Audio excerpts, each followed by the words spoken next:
Hello વિદ્યાર્થી મિત્રો, કેમ છો બધા? મજામાં ને? મારી આ યુટ્યુબ ચેનલમાં આપ સૌનું સ્વાગત છે. તો આપણે જોઈશું ચેપ્ટર 6 રાસાયણિક બંધન અને આલ્કીન રચના. બરાબર, રાસાયણિક બંધન અને આણ્વીય રચના. ઓકે, તો ચલો સ્ટાર્ટ કરીએ. પહેલાં તો રાસાયણિક બંધન શું છે એના વિશે કે રાસાયણિક સ્પીસીઝમાં જુદા જુદા ઘટકોને એટલે કે પરમાણુ, અણુ, આયનો બરાબર ને એકસાથે જોડી રાખતું આકર્ષણ બળ એટલે કે રાસાયણિક બંધન. જો આવી રીતે પરમાણુ, અણુ, આયનો આને એકસાથે આમ જોડી રાખે તેને શું કહેવાય? રાસાયણિક બંધન. જોડી રાખવાનું કામ કરે એને કહેવાય રાસાયણિક બંધન. હવે રાસાયણિક બંધન માટેના નિયમો અને અભિગમો. હવે રાસાયણિક બંધન જે બાંધી રાખે છે ને આવી રીતે એના માટેના 4 નિયમો છે.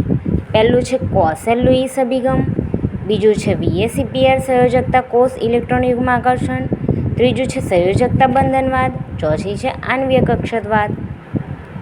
હવે 4 અભિગમોથી આને રાસાયણિક બંધનમાં બાંધી શકાય. બરાબર, આના 4 અભિગમો છે. હવે એમાં જુઓ રાસાયણિક બંધન અંગેનો કોસેલ-લુઈસ અભિગમ. આ 4 અભિગમ હતા, એમાંથી આપણે પહેલો જોઈશું. પહેલો શું છે? લુઈસ પ્રતિપાદિત કર્યું કે લુઈસે જણાવ્યું કે પરમાણુ જ્યારે રાસાયણિક બંધનથી જોડાય, આ પરમાણુ ખરો એ રાસાયણિક બંધનથી આમ જોડાય તો શું કહેવાય? જોડાય છે ત્યારે સ્થાયી અષ્ટક પ્રાપ્ત થાય છે. આમ જોડાય ને એટલે સ્થાયી અષ્ટક એટલે કે 8 ઇલેક્ટ્રોનવાળો પ્રાપ્ત થાય છે. આમ બરાબર.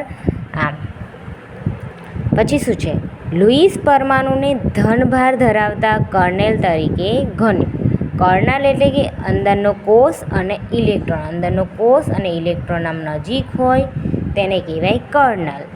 તો લુઈસ પરમાણુને ધનભાર ધરાવતા કર્નેલ તરીકે ગણ્યું. બરાબર, લુઈસ પરમાણુ છે ને એને ધન તરીકે ગણ્યું તથા જણાવ્યું કે બાહ્યતમ કક્ષામાં વધુમાં વધુ 8 ઇલેક્ટ્રોન સમાઈ શકે છે. આ બાહ્યતમ કક્ષા હોય ને એમાં 8 ઇલેક્ટ્રોન સમાઈ શકે એમ કીધું.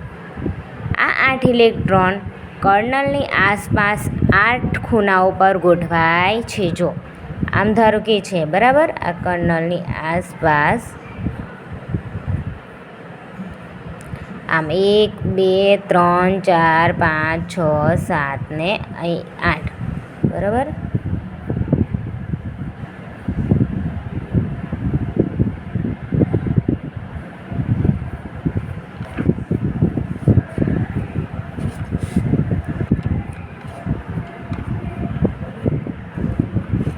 જો આમ હવે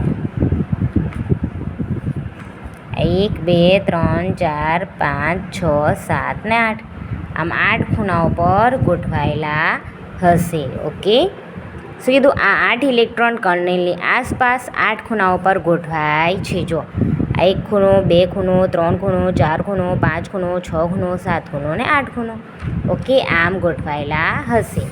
હવે આગળ શું કીધું છે? આગળ કે લુઈસ સંજ્ઞાઓ.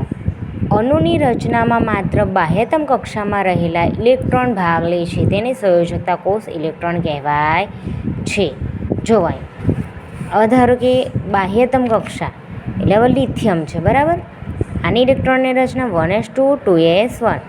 હાઇડ્રોજન, હિલિયમ, લિથિયમ આનો પરમાણુ ક્રમાંક છે 3. આ 1s2 આ પૂરેપૂરી ભરાઈ ગઈ. 2s એટલે કે 1 ભરાય. બરાબર, તો બાહ્યતમ કક્ષામાં 1 ઇલેક્ટ્રોન લીધો છે આનો. બરાબર, 1s સિવાયના બધા કેવા કહેવાય? બાહ્યતમ. જેમાં લિથિયમ, હવે હાઇડ્રોજન માટે તો 1s જ આવે, એક જ ભરેલું હોય. હિલિયમ માટે 1sમાં જ 2 ભરી જાય. હવે રહ્યો લિથિયમ કે 1sની બહાર 2sમાં પણ 1 ભરાય. બરાબર, તો આને કહેવાય બાહ્યતમ. હવે લિથિયમ પછી શું આવે? બેરિલિયમ. બરાબર, બેરિલિયમમાં બી કેવું? 1s2 2s2. તો કેટલા ઇલેક્ટ્રોન બાહ્યતમ કહેવાય? 2. કારણ કે પહેલાં 2 તો એસ કક્ષકમાં ભરાઈ જાય તો બીજા 2 શેમાં ભરાય? બીજી એસ કક્ષકમાં, એટલે આને કહેવાય બાહ્યતમ. Hydrogen, helium, lithium, beryllium, boron. હવે બોરોન આનો પરમાણુ ક્રમાંક છે 5. તો 1sમાં તો 2 ભરાય, બાકીના બધા બીજામાં ભરાશે. બરાબર, તો બાહ્યતમ કક્ષામાં કેટલા થયા? 3 ઇલેક્ટ્રોન. તો આવી રીતના દર્શાય. લિથિયમ એટલે 1 બાહ્યતમ, બેરિલિયમ તો 2 બાહ્યતમ, બોરોન તો 3 બાહ્યતમ, કાર્બન તો 4 બાહ્યતમ, નાઇટ્રોજન તો 5, ઓક્સિજન તો 6, ફ્લોરિન તો 7 હશે, જો આ 7, નિયોન તો 8, બરાબર. લિથિયમનો 1, બેરિલિયમનો 2, બોરોનનો 3, કાર્બનનો 4, નાઇટ્રોજનનો 5, ઓક્સિજનનો 6, ફ્લોરિનનો 7 ને નિયોનનો 8. જો પૂછે અણુની રચનામાં માત્ર બાહ્યતમ કક્ષામાં રહેલા ઇલેક્ટ્રોન ભાગ લે છે તેની સંયોજકતા કોષ ઇલેક્ટ્રોન કહેવાય. લિથિયમની સંયોજકતા પૂછે તો 1 કહેવાની, બેરિલિયમની સંયોજકતા પૂછે તો 2 કહેવાની. સંયોજકતા એટલે કે એની જોડે જોડાય, આમ લિથિયમ જોડે જોડાય, બેરિલિયમ જોડે જોડાય, તો આ જોડવાની જે હોય ને એને કહેવાય સંયોજકતા. આ હોય ને પછી કાર્બન, તેની 4 સંયોજકતા, આવી રીતના 4 આ કાર્બન જોડે 4 વસ્તુ જોડાય તેને કહેવાય સંયોજકતા. ઓકે, તો આની સંયોજકતા છે. ઓકે, આપણા આગળ કામ આવશે. ઓકે વિદ્યાર્થી મિત્રો, જો તમને અમારો વિડીયો ગમ્યો હોય તો લાઇક, શેર અને સબસ્ક્રાઈબ કરજો. મળીએ નેક્સ્ટ વિડીયોમાં. Bye bye.